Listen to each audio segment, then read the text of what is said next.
झूठो के राम जी दिल तुम बनौला हो, ऊपर से प्रीत के रोग धरौला हो। हंसत जिंदगी में कहे अगिया लगौला हो, झूठो के राम जी दिल तुम बनौला हो, ऊपर से प्रीत के रोग धरौला हो।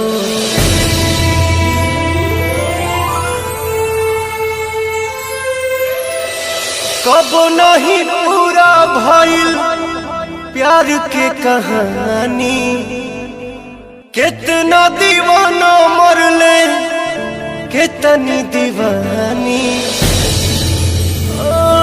कब नहीं पूरा भइल प्यार के कहानी, कितना दीवाना मरले कितनी दीवानी। नेहिया के बंधन काहे जोड़ के तू रौला हो, हंसत जिंदगी में काहे अगिया लगौला हो। हंसत जिंदगी में काहे अगिया लगौला हो, झूठो के राम जी दिल तू बनौला हो, ऊपर से प्रीत के रोग धरौला हो।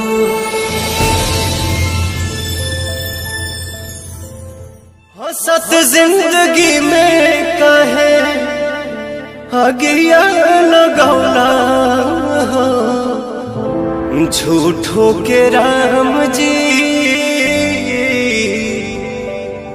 दिल तुम बनौला